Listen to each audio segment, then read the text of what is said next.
Hello, my lovelies. Welcome back to Bedtime Stories with Celosia Crane and another episode of Welsh mythology.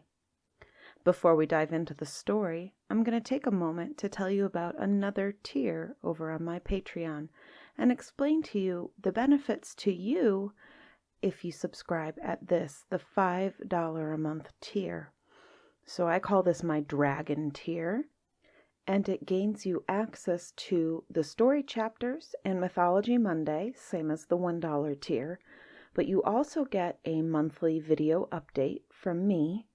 You get access to a patron-only Discord channel on my Discord server, as well as early access to this podcast. So you would get access on Wednesday, with the episode going live to the rest of the world the following Saturday. So those are the benefits that you personally would receive if you became a Dragon tier supporter over on my Patreon. Now, let's get into our story. And this week, it is titled The Maiden of the Green Forest.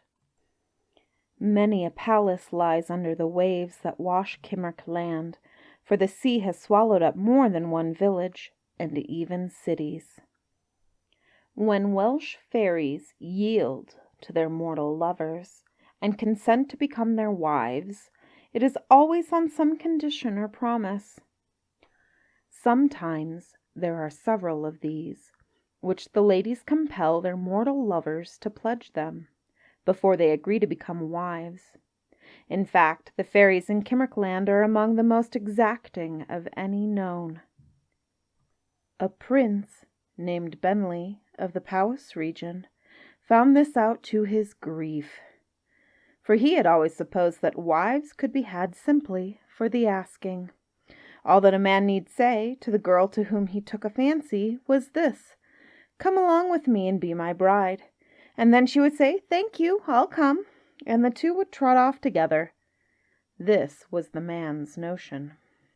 Now Benley was a wicked old fellow. He was already married, but wrinkles had gathered on his wife's face. She had a faded, washed-out look, and her hair was thinning out. She would never be young again, and he was tired of her, and wanted a mate with fresh rosy cheeks and long, thick hair. He was quite ready to fall in love with such a maiden whenever his eyes should light upon her. One day he went out hunting in the Green Forest. While waiting for a wild boar to rush out, there rode past him a young woman whose beauty was dazzling. He instantly fell in love with her. The next day, while on horseback at the same opening in the forest, the same maiden reappeared, but it was only for a moment, and then she vanished. Again, on the third day, the prince rode out to the appointed place, and again the vision of beauty was there. He rode up to her and begged her to come and live with him at his palace. "I will come and be your wedded wife on 3 conditions. You must put away the wife you have now. You must permit me to leave you 1 night in every 7, without following after or spying upon me. And you must not ask me where I go or what I do. Swear to me that you will do these 3 things.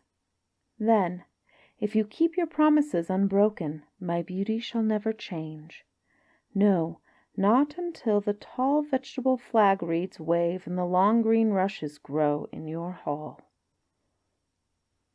The Prince of Powys was quite ready to swear this oath, and he solemnly promised to observe the 3 conditions. So the maid of the Green Forest went to live with him. "But what of the old wife?" one asks. Ah, he had no trouble for that quarter, for when the newly wedded couple arrived at the castle, she had already disappeared.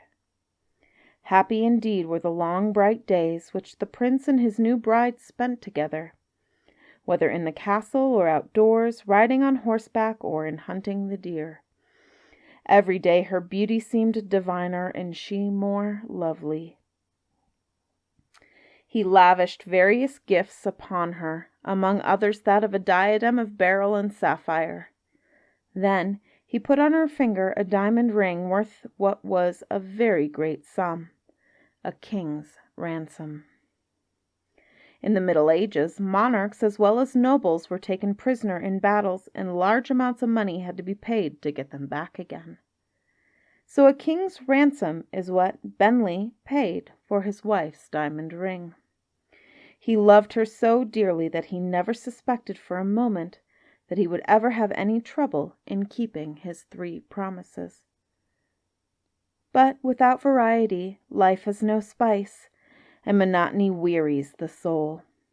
After 9 years had passed, and his wife absented herself every Friday night, he began to wonder why it could be. His curiosity to know the reason for her going away so increased that it so wore on him that he became both miserable in himself and irritable toward others. Everybody in the castle noticed the change in their master and grieved over it. One night he invited a learned monk from the White Monastery, not far away, to come and take dinner with him. The table in the great banqueting hall was viands, the lights were magnificent, and the music gay. But Wieland, the monk, was a man of magic and could see through things. He noticed that some secret grief was preying upon the prince's mind. He discerned that, amidst all this splendor, he, Bentley, the lord of the castle, was the most miserable person within its walls. So Wieland went home, resolved to call again and find out what was the trouble. When they met some days later, Wieland's greeting was this: "Christ save thee, Bentley! What secret sorrow clouds thy brow? Why so gloomy?" Bentley at once burst out with the story of how he met the Maid of the Green Forest, and how she became his wife on 3 conditions. "Think of it," said Bentley, groaning aloud. "When the owls cry and the crickets chirp, my wife leaves my bed, and until the day-star appears I lie alone, torn with curiosity to know where she is and what she is doing. I fall again into heavy sleep and do not awake until sunrise, when I find her by my side again. It is all such a mystery that the secret lies heavy on my soul. Despite all my wealth and my strong castle, with feasting and music by night and hunting by day, I am the most miserable man in Kimrick land. No beggar is more wretched than I." Wieland the monk listened, and his eyes glittered. There came into his head the idea of enriching the monastery. He saw his chance and improved it at once. He could make money by solving the secret for a troubled soul. "Prince Bentley," said he, "if you will bestow upon the monks of the White Minster 1/10 of all the flocks that feed within your domain, and 1/10 of all that flows into the vaults of your palace, and hand over the Maiden of the Green Forest to me, I shall warrant that your soul will be at peace and your troubles end." To all this Prince Bentley agreed, making solemn promise. Then the monk Wieland took his book, leather-bound, and kept shut by means of metal clasps, and hid himself in the cranny of a rock near the giant's cave, from which there was an entrance down into fairyland. He had not long to wait, for soon, with a crown on her head, a lady, royally arrayed, passed by, out of the silvery moonlight, into the dark cave. It was none other than the Maiden of the Green Forest. Now came a battle of magic and spells, as between the monk's own and those of the Green Forest Maiden. He moved forward to the mouth of the cave. Then, summoning into his presence the spirits of the air and the cave, he informed them as to Bentley's vow to enrich the monastery, and to deliver the Green Forest Maiden to himself. Then, calling aloud, he said, "Let her forever be as she now appears, and never leave my side. Bring her before the break of day to the cross near the town of the White Minster, and there will I wed her and swear to make her my own." Then, by the power of his magic, he made it impossible for any person or power to recall or hinder the operation of these words. Leaving the cave's mouth, in order to be at the cross before day should dawn, the first thing he met was a hideous ogress, grinning and rolling her bleared red eyes at him. On her head seemed what was more like moss than hair. She stretched out a long bony finger at him. On it flashed the splendid diamond which Bentley had given his bride, the beautiful maid of the green forest. "Take me to thy bosom, monk Wieland," she shrieked, laughing hideously, and showing what looked like green snags in her mouth. "For I am the wife you are sworn to wed. 30 years ago I was Bentley's blooming bride. When my beauty left me, his love flew out of the window.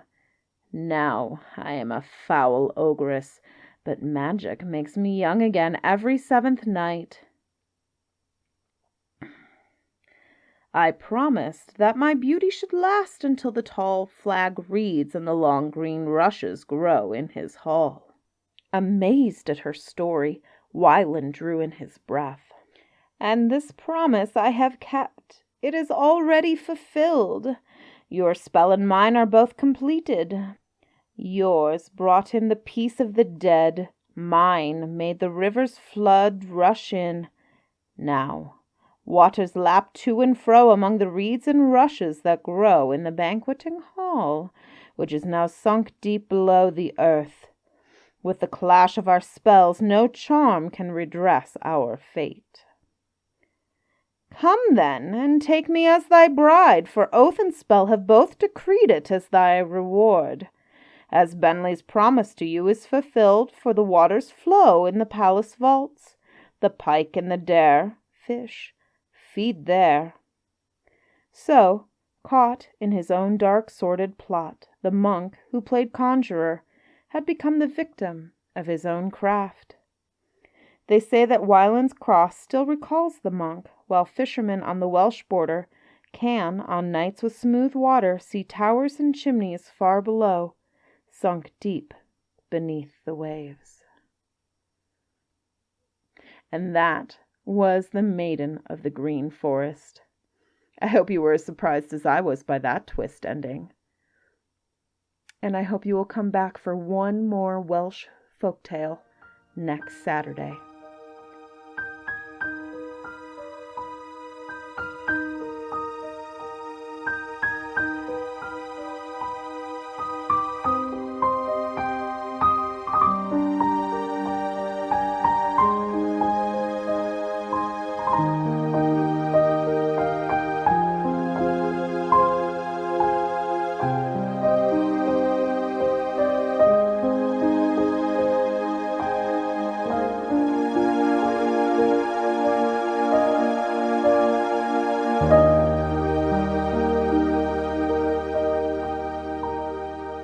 Bedtime Stories with Celosia Crane is produced solely through the support of my patrons on Patreon. To become a patron for as little as $1 a month, please visit www.patreon.com/Celosia Crane. If you enjoy Bedtime Stories with Celosia Crane, consider checking out her partner's podcast, N.J. Sullivan Telling Tales, a podcast of completely original work. N.J. Sullivan specializes in mystery, noir, science fiction, and he has a great voice for those genres. You guys should check him out at N.J. Sullivan Telling Tales, wherever you find your podcasts.